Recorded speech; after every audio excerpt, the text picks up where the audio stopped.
Salam əziz izləyicilər, mən Fiz Akademinin kimya üzrə təlimçisi Fatimə Həşimova.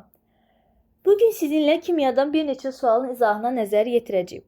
Dərslərimiz haqqında ətraflı məlumat üçün 077 598 38 00 nömrəsi ilə əlaqə saxlaya bilərsiniz. Gəlin suallarımıza keçək. Birinci sualda amin turşusunun əmələ gətirdiyi tripeptidin molyar kütləsi A, tetrapeptidin molyar kütləsi isə B olarsa, amin turşusunun molyar kütləsini hesablayın.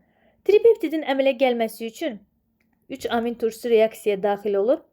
Tripeptid əmələ gətirir və amin turşusundan 1 vahid az mol su ayrılır. Tetrapeptidin əmələ gəlməsi üçün isə 4 mol amin turşusu reaksiyaya daxil olur. Tetrapeptid əmələ gəlir və amin turşusundan 1 vahid az, yəni 3 mol su ayrılır.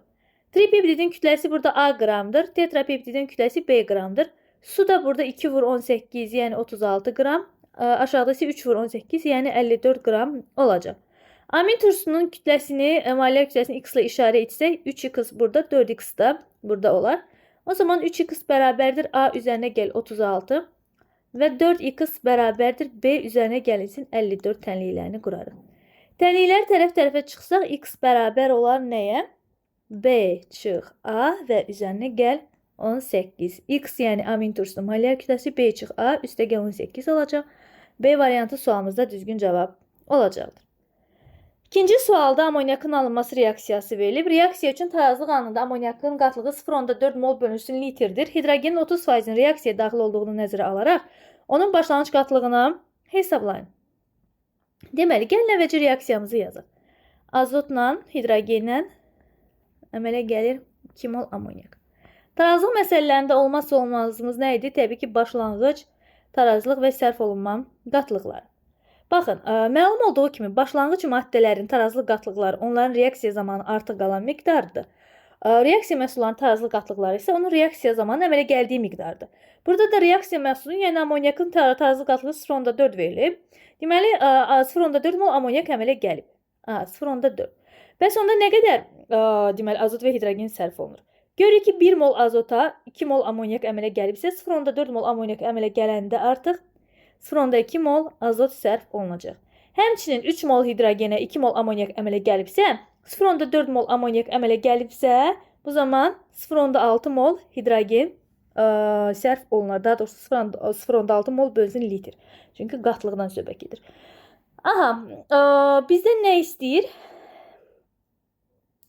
Biz bunları təyin elədik və bizdən deyir ki, hidrogen 30% reaksiyaya daxil olub, yəni 30% sərf olunub.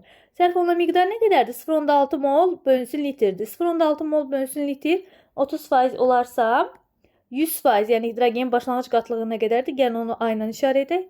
A da bu 100% isə A olar, yəni bütöv miqdarda ilkin başlanğıc qatılıq. A da 2 olar. Hidrogenin başlanğıc qatlığı 2 olacaq. A variantı ikinci sualımızdan düzgün cavabdır.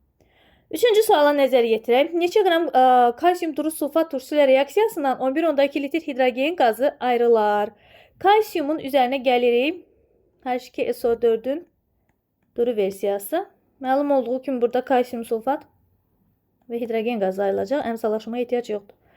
40 qram kalsiumdan əmələ gəlir 22,4 litr hidrogen. Əgər 11,2 litr hidrogen əmələ gəlibsə, x qram kalsium reaksiyaya daxil olar. X-da təyin eləmək üçün x-a çarpaz olan bilirik ki, məxrəcə düşür. 22,4 düşdü məxrəcə. 11,2 yuxarıda və vurulsun 40. İxtisar getdi. Məxrəcə 2, 40 bölü 2, 20 qram kalsium edər. 20 qram B variantı sualımızın düzgün cavabıdır.